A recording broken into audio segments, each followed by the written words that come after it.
Talking to Bay. He just called. So here's our conversation. Hello? Yeah, I got both of your videos. Your videos was awesome. Oh, thank you. You like my hair? Yeah, I love your pit. In Miami we call that pigtails. No, these little bit of plaits. Well, they micro, mini, micros or whatever, but they look like pigtails to me. Oh, I can tell you've been in prison a long time because we call pigtails that for children here. But what is the good news? Okay, I got a letter from the state attorney's office and the Don't justice, say your name.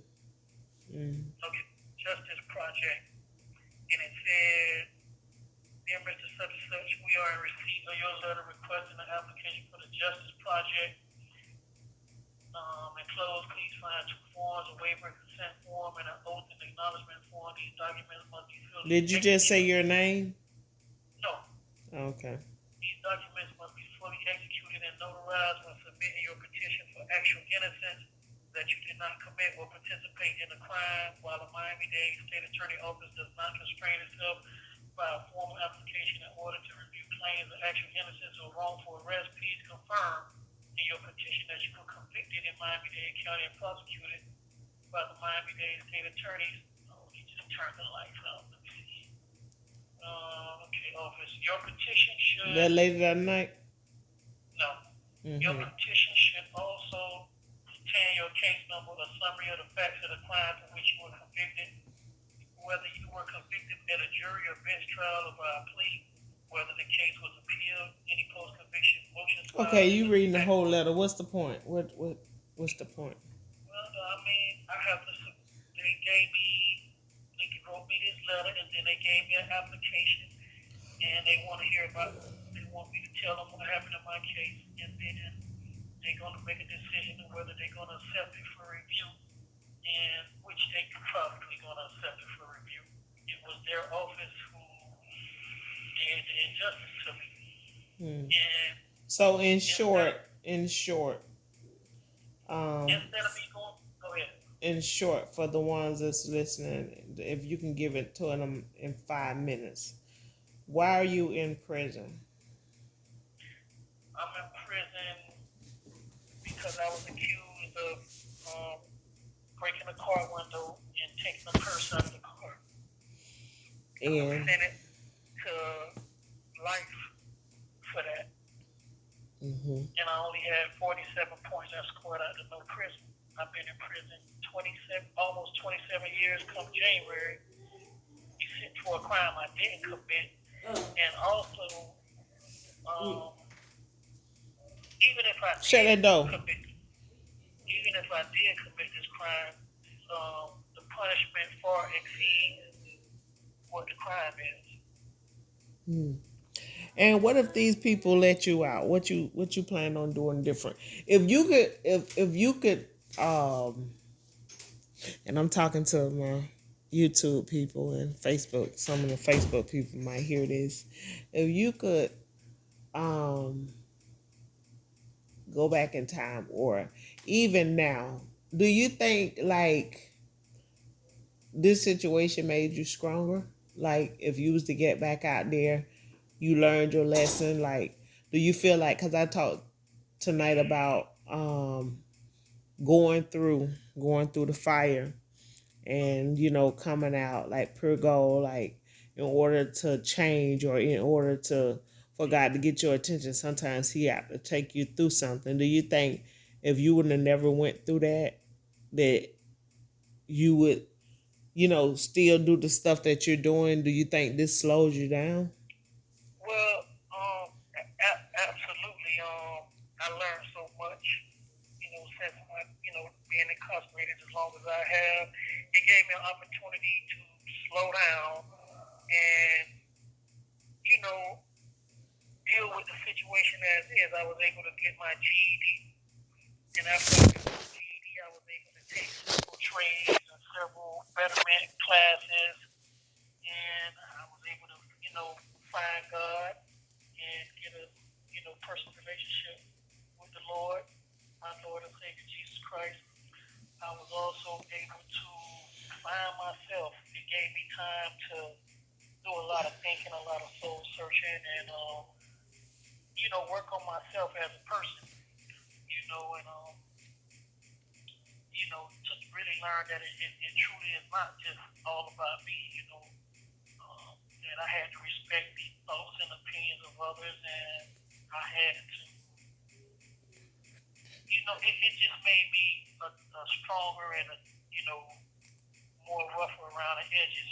Where and it made me more sensitive to other people's issues and situations, and it just it toughened me and made me a stronger person. So if you was to, okay, like say somebody was to say, hey, I need you to talk to my son, what would you tell a young boy out there that's headed in the same direction you was in, robbing, snatching purses, um, maybe hot Um, headed? Basically, that this is not a place that you want to be. This is a place full of. This is a very negative environment. This is an environment that's very dangerous, very negative. Although there's a lot of positive people and a lot of good things going on in here, nevertheless, this is still a prison, a penitentiary. And I would, let them know to go to school, get their education, stay away from games, stay away from drugs and alcohol, respect their parents, and listen to what their parents tell them, because most parents don't tell the child to do what's right. Um, just to 27 pursue years, that's a long time you've been in prison. How did you cope with that though? Because, I mean, go ahead. because you got a lot of people that's out here like young boys, they feel like, hey, I'm thugging, you know, they about that street life. You know what I'm saying? But Like I 20, said, this is a very rough environment. This is a dog eat dog world in here, and only the strong survive. This is not a place for a weak person, because a weak person in here would get ate alive. So how I made it. This is the grace of God. mm, Had it not been for the Lord, I would have never made it in this place right here, because truly prayer and the grace of God is the only thing that kept me alive in here.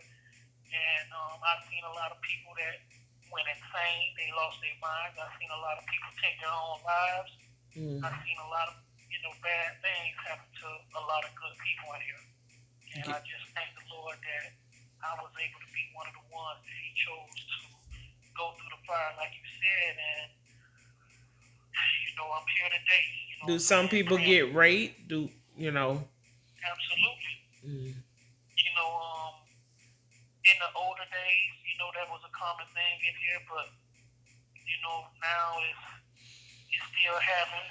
Matter of fact, nearly 2 years ago, I heard of brutal rape, but there was nothing I could do. And here is see and don't see. You have to mind your business in this environment right here. mm, So you have a lot of people that will look at your situation by you being in prison 27 years and say, um, he done been with a man, or you know, they stereotype. What kept you, you know, what kept you to the point where you didn't give in to like being with a man? What kept you strong? Well, like I said, that is a stereotype. Like you said, that is a Mm-hmm. stereotype, and a man is a man. I'm a man. I'm a strong heterosexual man. You know what I'm saying? I was married when I was on the street, and I've never viewed a man in that light. So for me, it was easy. I mean, So what kept you, like what type of stuff you had to do to entertain your mind not to? um, writing letters to friends, and talking to friends on the phone when I had the opportunity to do that. Just things like that. Just, I mean, for me, and for most men in here, it's just we deal with women. I mean, don't get caught up in that stereotype, like you said, because um, that's a very overrated thing Mm. about uh, because a man has been incarcerated for a long time and he's been with another man. That is so overrated. And And I want to ask you something else, and then I want to hear about um why you in there because I had cut you off. Another thing, because we have a few minutes. What else? What else? It was something else. Oh, let's see if you're gonna be honest. What would you say to a woman that's talking to a prison guy? You know, I'm, it's true that a lot of men they take advantage of women. A lot of guys that's in prison take advantage of women. A lot of guys that's in prison, they use women and manipulate women and things of that nature. But that's not all men. So once again, these same things happen on the street. So mm-hmm. the same thing that could happen to a woman in here, the same thing that could happen to a woman out there. That's just keeping it real. Mm-hmm. It's the individual. And we done been on the phone, you guys, where like these men would actually buy gifts for the women, and they would Right. actually, the women would actually be paying for their own gift, and they have me to make. Well, I can't say that, but they will actually be paying for their own gift that they are buying for themselves or for somebody else. So, That um, happens at times.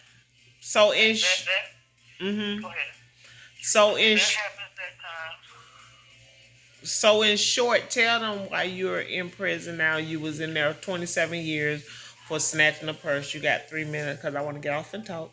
Okay. In 1994, I was accused of busting a car window and snatching a purse. I was, wrongfully arrested and unlawfully convicted because my jury, first and foremost, my jury was never instructed on what I'm in prison for. And in the state of Florida, the law says if the information and verdict do not correlate, then the verdict is null and void. It's a nullity. So essentially, I've done 27 years on a void verdict, a verdict that cannot stand.